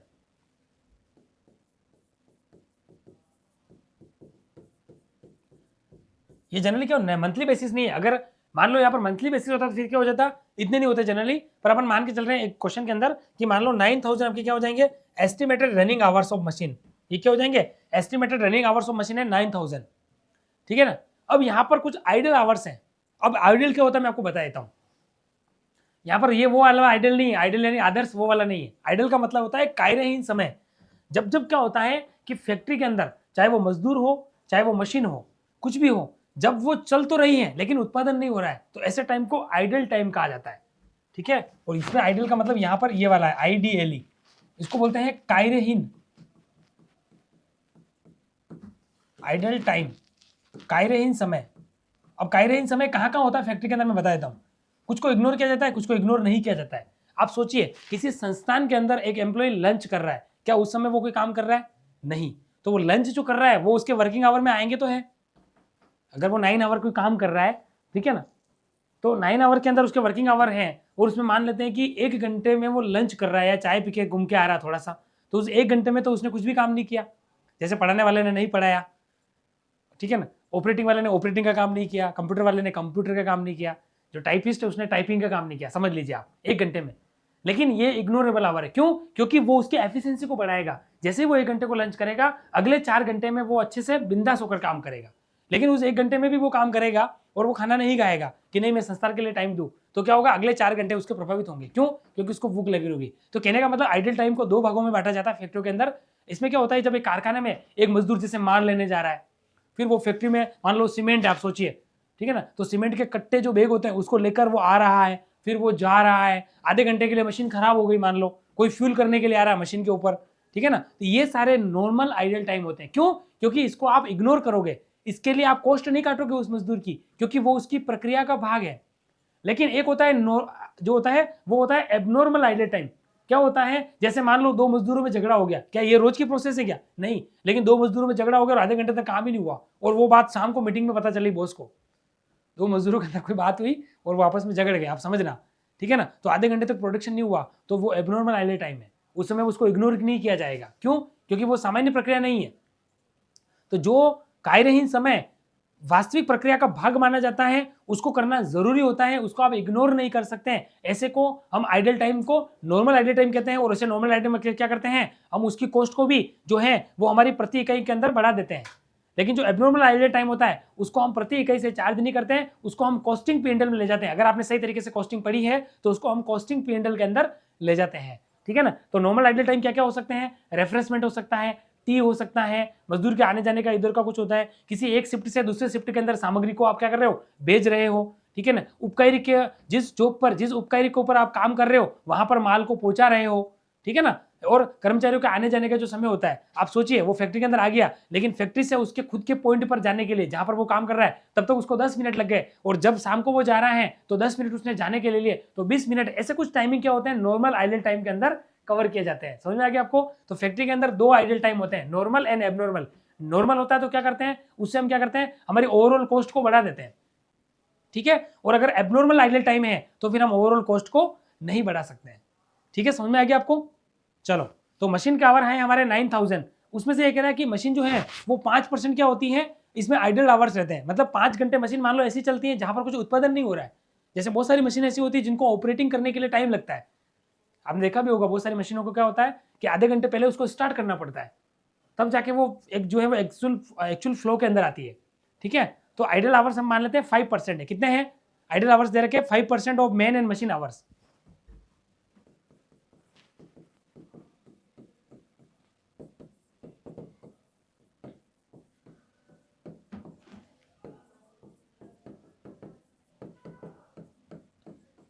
अब मुझे बताइए, तो हम क्या करेंगे, जब भी हमारे इफेक्टिव मशीन आवर्स हम जब निकालते हैं ना, तो इफेक्टिव मशीन आवर निकालने के लिए हम क्या करेंगे कि जो हमारा आइडल आवर्स है उसको लेस कर देते हैं। क्या कर देते हैं? उसको लेस कर देते हैं, ठीक है।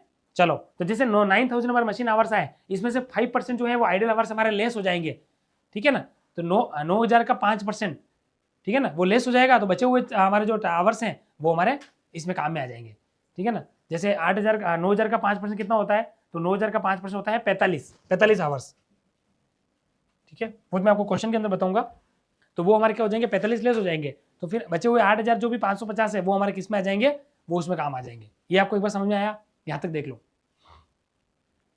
अब मान लो हमें क्या दे रखा है, किसी जॉब के ऊपर कुछ डिपार्टमेंटल के कुछ एक्सपेंसेस दे रखे हैं, तो on the job carried out in the departmental during such a period is relevant data, हमें कुछ दे रखे हैं, उसको हम ले लेते हैं, उसके आधार पर हम क्वेश्चन को करेंगे। ठीक है,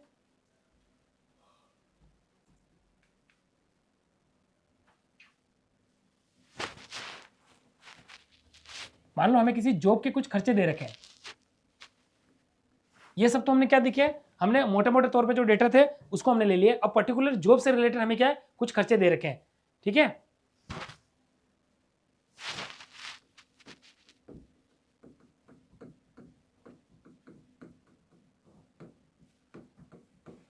on the job carried out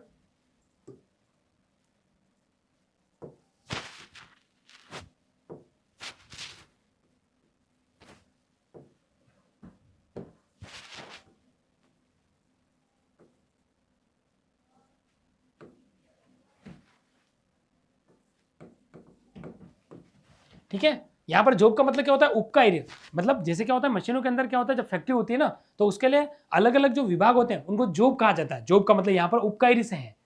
ठीक है ना, जैसे मान लो एक जगह प्रोडक्शन हो रहा है, एक जगह पर स्टोर हो रहा है, ठीक है ना, एक जहां पर सिर्फ फैक्ट्रियों के अंदर मशीनों के ऊपर काम हो रहा है। ठीक है ना, तो ये हो जाएगा। तो on the job carried out in the department,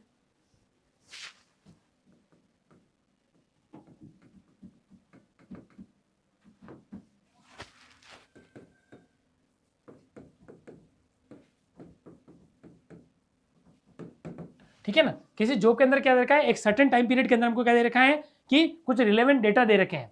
ठीक है, हमें कुछ डेटा जो है वो गिवन है, given data of a relevant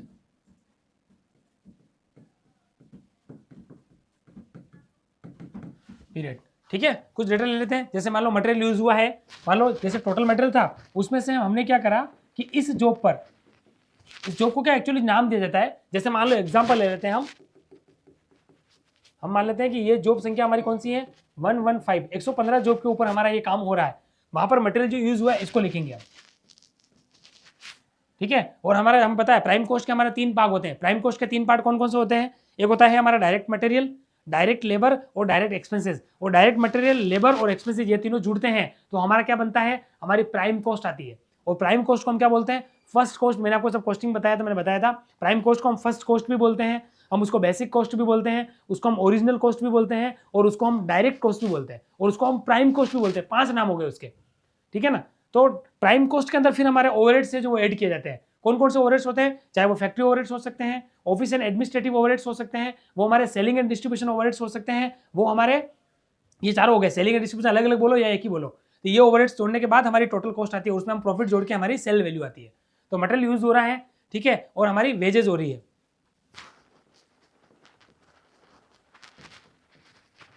मान लो मटेरियल यूज हो रहा है 4800 का, और वेजेस हो रही है मान लेते हैं 2600 रुपए की। ठीक है, उसके बाद हम क्या लेते हैं, कुछ लेबर आवर्स ले लेते हैं और कुछ मशीन आवर्स ले लेते हैं।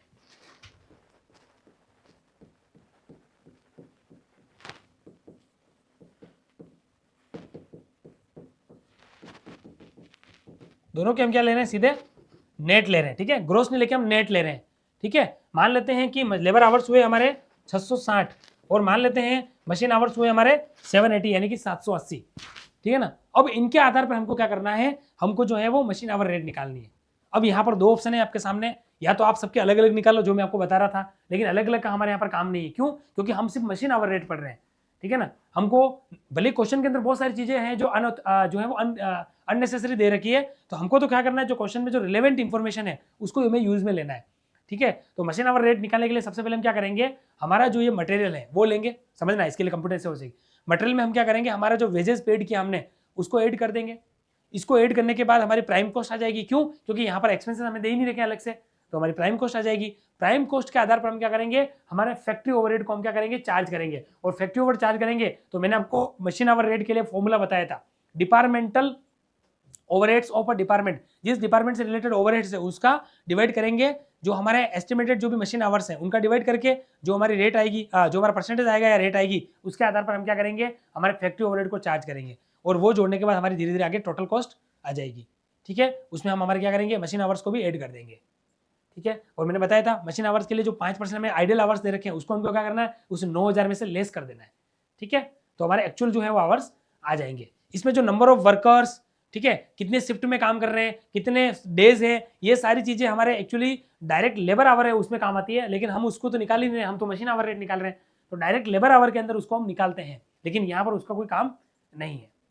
ठीक है, तो आगे बढ़ते हैं।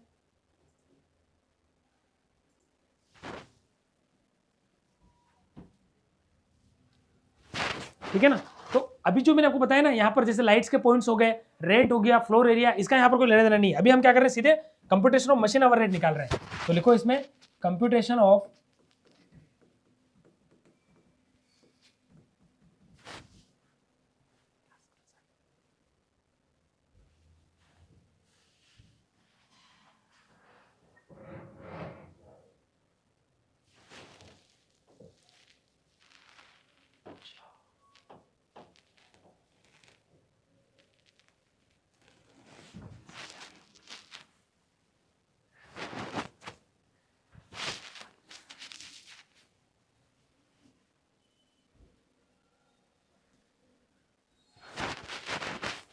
ठीक है, तो कंप्यूटेशन ऑफ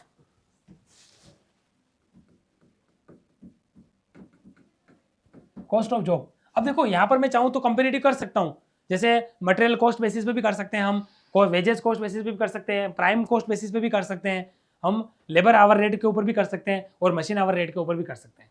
ठीक है, तो हम चाहे जिसके ऊपर कर सकते हैं, लेकिन हम क्या करेंगे, हमें इतना, जैसे मान लो अभी मैं percentage of direct material cost निकालूं, तो हमारा फॉर्मूला क्या हो जाएगा, departmental factory overheads upon departmental direct material, जिसके बेस पे निकालेंगे ना उसको डिनोमिनेटर में डिवाइड कर देना है। ठीक है, फैक्ट्री ओवरहेड तो सब जगह ऊपर रहेंगे, चाहे percentage of direct material cost हो, या percentage of direct wages cost हो, या परसेंटेज ऑफ प्राइम कॉस्ट हो, या percentage of direct labour our हो, या मशीन आवर रेट हो। सभी के लिए हम क्या करेंगे, सभी के लिए जो हमारे जो फैक्ट्री ओवरहेड्स हैं वो तो हमेशा न्यूमरेटर में रहेंगे, लेकिन डिनोमिनेटर में क्या आ जाएगा, जो बेसिस ले रहे हो आप, जैसे आप डायरेक्ट मटेरियल का बेस ले रहे हो तो डिनोमिनेटर में आपके डायरेक्ट मटेरियल आ जाएगा, डायरेक्ट वेजेस का बेस ले रहे हो तो डिनोमिनेटर में डायरेक्ट वेजेस आ जाएगा, इस तरीके से। ठीक है,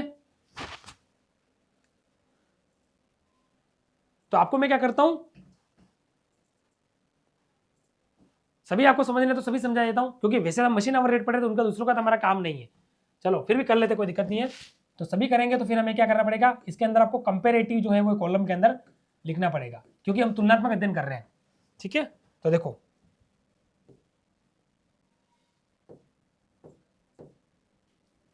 कुछ लाइंस पहले हम ले लेंगे ताकि क्या हमको समझना इजी हो जाए। इस इधर तो हम ले लेंगे पर्टिकुलर, यहां तक हमारा क्या आ जाएगा, जो बेसिस ले रहे हैं उसका पर्टिकुलर आ जाएगा। ठीक है,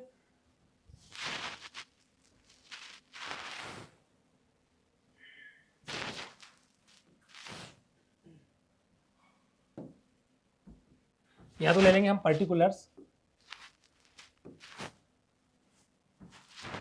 ये हो जाएगा हमारा डायरेक्ट मटेरियल कॉस्ट, ये डायरेक्ट लेबर कॉस्ट हो जाएगा, ये हमारा हो जाएगा प्राइम कॉस्ट, ये हो जाएगा डायरेक्ट लेबर आवर्स, और ये हो जाएगा हमारे मशीन आवर्स। पांचों हो गए।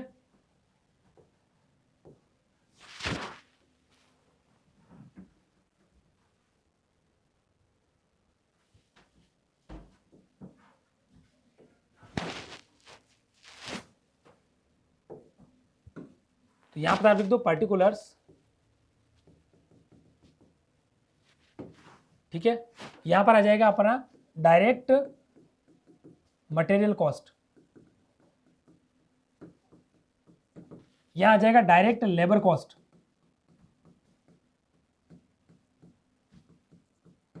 यहां पर कंफ्यूजन नहीं होना है, लेबर कॉस्ट अलग है और लेबर आवर रेट अलग है। ठीक है, यहां पर ध्यान रखना है। यहां पर आ जाएगा प्राइम कॉस्ट, यहां पर क्या आ जाएगा, बेसिस ऑफ प्राइम कॉस्ट, यहां पर आ जाएगा डायरेक्ट लेबर आवर। अगर मैं लेबर आवर से करता हूं तो फिर आपको क्या करना पड़ेगा, आपको वो एग्जांपल में जो मैंने नंबर ऑफ वर्कर, शिफ्टिंग और जो मैंने नंबर ऑफ डेज बताए थे उनके आधार पर आपको यहां पर आधार लेना पड़ेगा। और अगर मैं बात करता हूं, यहां पर आ जाएगा हमारा मेन जो कौन सा बेसिस हो जाएगा, machine hour rate, percentage base on machine hour rate. तो ये बेस हो जाएंगे हमारे। अब कुछ नहीं करना है, अब मैंने क्या बोला, जो हमारा मटेरियल यूज हुआ है उसको ले लो, यहाँ पर जो हमारा मटेरियल यूज हुआ है उसको ले लो, यहाँ पर हमारा क्या आ जाएगा, लेबर बोलो या उसको आप वेजेस बोल दो, और हमारा लेबर और वेजेस के बाद कुछ नहीं है तो सीधी हमारी प्राइम कॉस्ट आ जाएगी, ठीक है ना। तो मटेरियल कितना आ जाएगा क्वेश्चन के अंदर एक बार देख लीजिए आप, जिस जॉब की हम बात करें उस जॉब के आधार पर लेना है। तो एक बार प्रीवियस जाना पड़ेगा मुझे, तो हमने मटेरियल कितना यूज किया जॉब कर 4800 का, और हमने लेबर जो है वेजेस कितना यूज किया है, हमने 2600 रुपए का यूज किया है। तो ये दोनों यहाँ पर हमारे आ जाएंगे। तो मटेरियल हमारा आ जाएगा 4800 का और 2600 रुपए की हमारी लेबर आ जाएगी, और ये सब जगह सेम रहेगी। क्यों? क्योंकि सबके लिए मटेरियल तो हमने उस जॉब के लिए सबके लिए सेम माना है, ठीक है ना। तो ये यहां तक का डेटा सबके लिए क्या रहेगा, ओवरऑल सबके लिए क्या रहने वाला है, सेम रहने वाला है, ठीक है।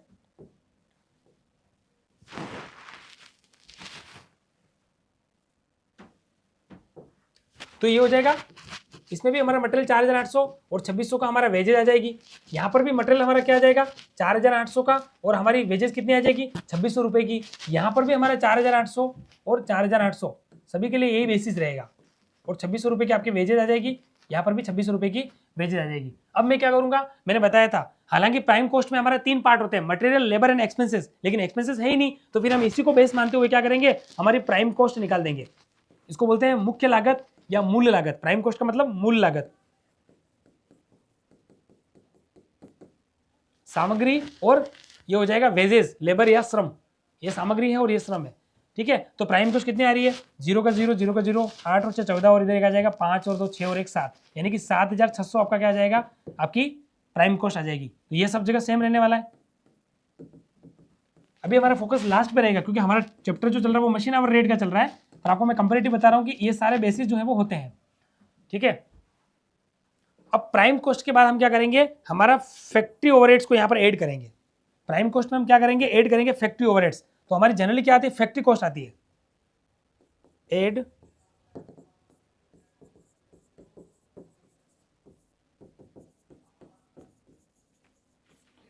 यहाँ पर फैक्ट्री ओवरहेड्स को हम क्या करेंगे, ऐड करेंगे। अब यहाँ पर जो ऐड करेंगे ना, उसका बेसिस क्या लेंगे, परसेंटेज के आधार पे। तो जैसे मान लो मैं डायरेक्ट मटेरियल कॉस्ट ले रहा हूं, तो मेरा फॉर्मूला क्या हो जाएगा, departmental factory overheads upon direct material cost. तो डायरेक्ट मटेरियल कॉस्ट कितनी है, 4800 हो जाएगी। लेबर में लूंगा तो departmental labour hours upon direct labour, ये 2600 रुपए इसमें डिवाइड हो जाएंगे। मतलब कहने का मतलब क्या है कि जो हमारे फैक्ट्री ओवरहेड जो दे रखे हैं उसमें डिवाइड करके एक परसेंटेज लेंगे, और परसेंटेज लेके इसके अंदर जो है वो जो हमारा दे रखा है उसी आधार पर हम परसेंटेज निकाल देंगे, ठीक है। तो जिससे देखो, मान लो मैं बात करूं, सबसे पहला बेसिस है, मान लो मेरा डायरेक्ट मटेरियल कॉस्ट का बेसिस है। पहला बेसिस हमारा क्या हो जाएगा, डायरेक्ट मटेरियल कॉस्ट का हो जाएगा। तो फॉर्मूला क्या हो जाएगा, percentage on direct material cost is equal to departmental factory overheads upon departmental direct material. तो फैक्ट्री ओवरहेड्स कितने हैं वो देख लेते हैं पहले।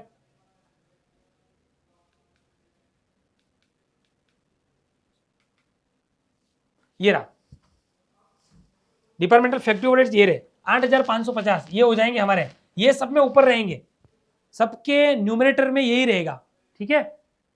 अब मटेरियल को यूज ले रहे हो तो डिपार्टमेंटल मटेरियल आ जाएगा 30,000 पहले वाले में, लेबर को वेजेस को ले रहे हो तो उस समय 15,000 का डिवाइड हो जाएगा।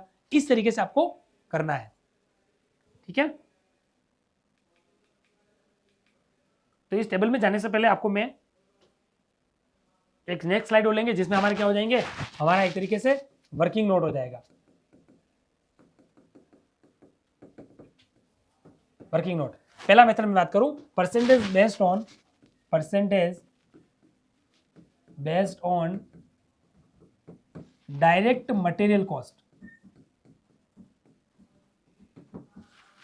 तो इसके लिए क्या हो जाएगा, डिपार्टमेंटल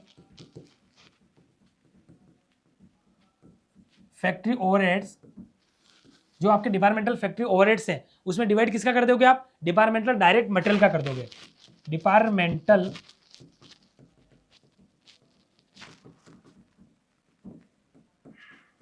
मटेरियल का, ठीक है। तो देखो कितना आ जाएगा, ठीक है। और हम जानते हैं परसेंटेज बेस होता है तो हमेशा क्या होता है, फॉर्मूले के अंदर 100 होगा, लेकिन मशीन आवर रेट के अंदर हम 100 नहीं करेंगे, ठीक है।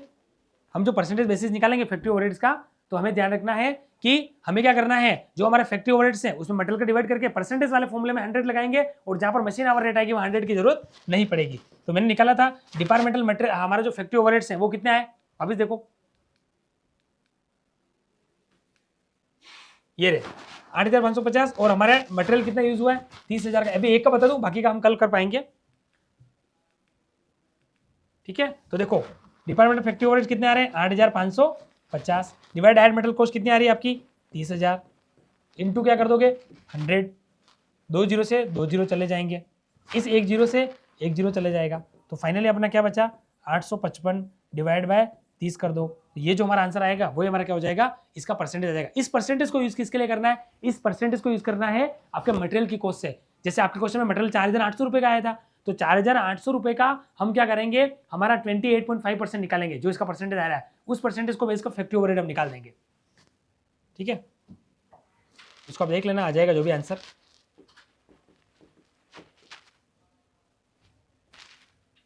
तीस दूनी 60 हो जाएगा, 30 दिया तो 90 हो जाता है, ये 5 बच गया, ये 2 बच गया, ठीक है ना, फिर ऊपर से 5 आ जाएगा लगभग 30 का। देखो आप 30, 60, 90, 120, 150, 180, 210 और 240, यानी कि 8 बार जाएगा।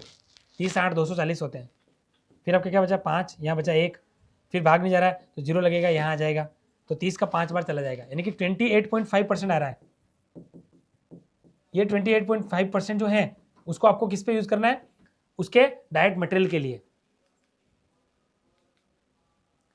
ये जो फैक्ट्री ओवरहेड निकालोगे ना, इसके ऊपर परसेंटेज को आप अप्लाई करोगे, ठीक है ना। तो 4,800 का आप क्या करोगे, जो आपका 4,800 है उसको आप करोगे 28.5%, ठीक है ना। ये आप जब करोगे तो आपका आएगा 1,368, फिर आपकी क्या जाएगी कॉस्ट आ जाएगी, और उसी कॉस्ट में आपको क्या करना है, आपकी जो फैक्ट्री कॉस्ट आ जाएगी और उसके ऊपर क्या करना है, इसके एब्जॉर्प्शन की रेट के ऊपर हमको निकालना है। ठीक है, तो अभी कुछ रिमेनिंग हमारा बच रहा है, इसको मैं आपको कल करवाऊंगा। ठीक है, इस तरीके से एक का परसेंटेज निकालना है और आपको आगे बढ़ना है। ठीक है, तो फिलहाल इतना ही। आगे की जब क्लास पढ़ेंगे हम, तो मशीन आवर रेट को हम, जो मैं आपको बता रहा था, रेंट को फ्लोर एरिया में, लाइट को लाइट पॉइंट्स में, इनडायरेक्ट वेजेस को डायरेक्ट वेजेस में किस तरीके से बांटा, इन सभी चीजों को हम आगे करने वाले हैं। ठीक है, तब तक के लिए आप पढ़ते रहिए। Thank you so much.